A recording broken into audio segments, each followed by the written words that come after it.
శ్రీకాకుళం జిల్లాలో మాజీ స్పీకర్ తమ్మినేని సీతారాం కుటుంబాన్ని చుట్టుముట్టిన భూ వివాదాలు రాజకీయంగా తీవ్ర చర్చకు దారితీస్తున్నాయి.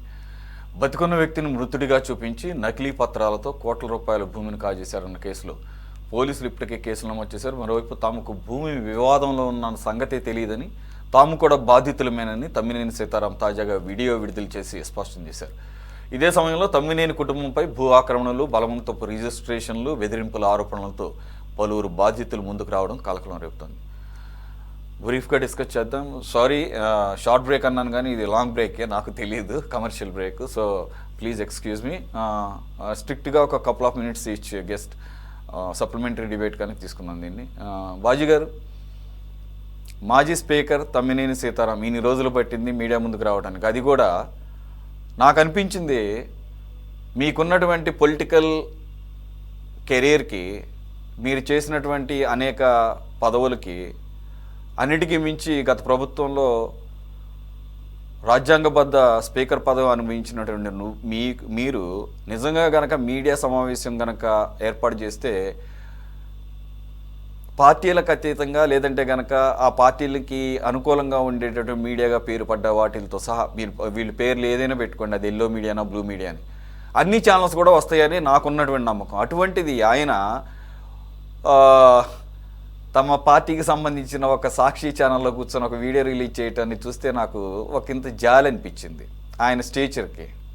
నిజంగా ఆయన గనక నా తప్పేం లేదు, ఆయన ఉన్న వాదనని గనక చెప్పాలనుకుంటే మీడియా మొత్తాన్ని సమావేశపరచవచ్చు. నాకు తెలిసినంతవరకు ఏ మీడియా కూడా స్కిప్ చేసేది కాదు. అందరూ కూడా ఆ మీడియా భారీ ఎత్తున అటెండ్ అయ్యేవాళ్ళు. ఆయన వాయిస్కి ఇంకాస్త క్రెడిబిలిటీ ఉండేదని నాకు అనిపించింది. This is my first observation. ఇకపోతే ఆయన క్లెయిమ్ చేసింది ఆ వివాదంలో ఉన్న సంగతే తెలియదంట, ఆయనే విక్టిమ్ అంట అనేది చెప్తున్నాడు. ఎంత చేశాడు సార్ ఆ వీడియోలో, షార్ట్ వీడియోనే, 3.5 మినిట్ వీడియోలో. ఏమయ్యా, నీ కొడుకుకి తప్ప మీ అందరికీ ముందస్తు బెయిల్ వచ్చింది, నీ కొడుకు ఇప్పటికి పరారీలో ఉన్నాడు అన్న సంగతి ఎవరో చెప్పకపోయినా కానీ, మరి మీరు అందు గురించి అనుకుంటా మిగిలిన అన్ని మీడియా ఛానల్స్ పిలవలేదు, ఎక్కడ ఆ ప్రశ్న వస్తుందో అని చెప్పేసి కన్వీనియంట్గా తన వర్షన్ మాత్రం చెప్పాడు.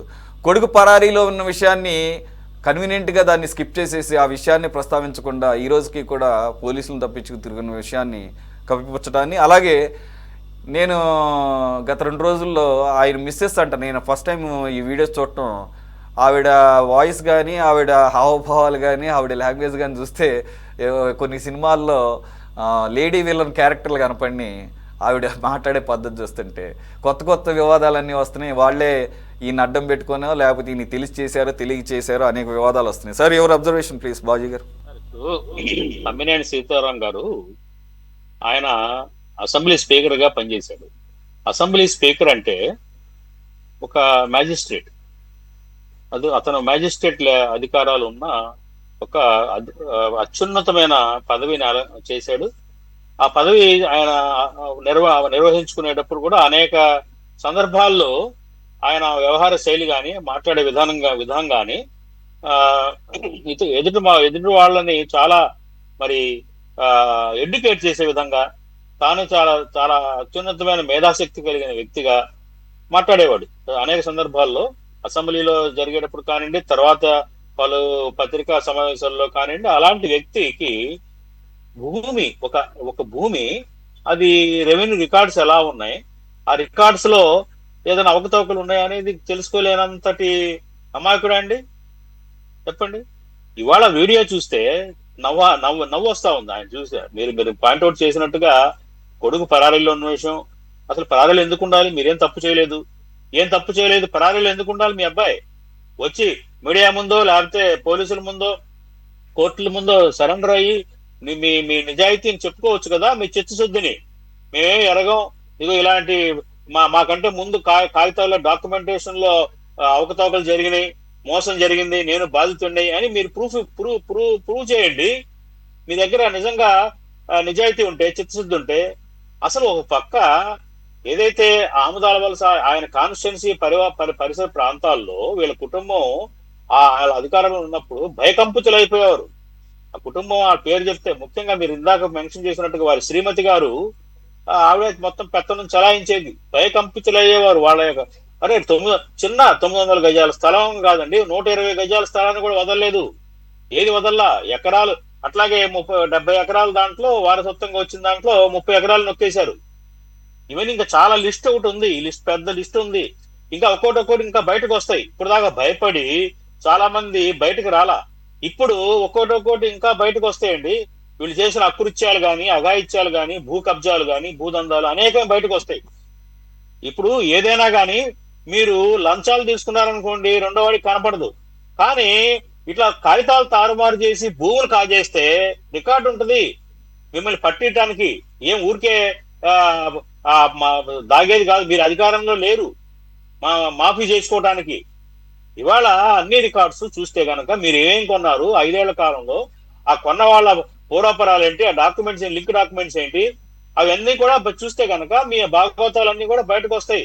ఇవాళ వీళ్ళందరూ చాలా మంది కంప్లైంట్ చేస్తున్నారు. ఇంకా మా భూమి ఇట్లా కాజేశారు, మమ్మల్ని ఇలా బెదిరించారు, 119 గజాలని ఒక ఆవిడ లక్ష్మీనగర్ లో, అట్లాగే 30 ఎకరాలు, ఇట్లా చాలా లిస్ట్ ఉంది.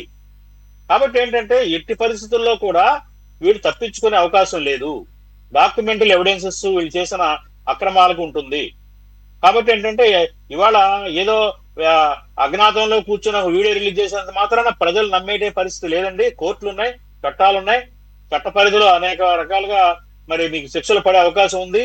ఇప్పటికైనా అవన్నీ మానేసి జరిగిన తప్పిదాలు ఒప్పుకొని, ఒకవేళ నిజంగా మీరు మోసపోతే డాక్యుమెంట్స్ విషయంలో అది బయటకు చెప్పండి. మీ అబ్బాయిని ఎందుకు పంపి స్కాండల్ ఎందుకు అవ్వాలి? మీ తనయుడు తీసుకురండి, ఎక్కడున్నాడు చెప్పండి, అన్ని బయటకు తీసుకురండి. ఇప్పుడు ఆరోపణలు ఉన్నాయి, దాదాపు ఎలిగేషన్స్ 7 భూమికి సంబంధించిన 8 ఎలిగేషన్స్ ఉన్నాయి.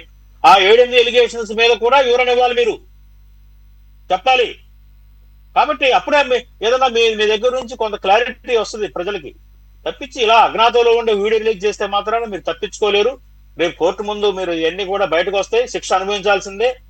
మీరు మళ్ళీ ఇంకొకటి ఆయన వీడియోలో మాట్లాడటం ఏంటి, సివిల్ తగాదైతే క్రిమినల్ కేసులు. క్రిమినల్ కేసు ఏది? ఫోర్జరీ, చీటింగ్ కేసు కదా. ఫోర్జరీ సంతకాలు, బతుకున్నాను చనిపోయినట్టు సృష్టించడం, డాక్యుమెంట్స్ పేర్లు మార్చేయటం, ఇవన్నీ కూడా చీటింగ్ కేసులు, క్రిమినల్ కేసు కిందకే వస్తాయి. సివిల్ కేసులు కాదు.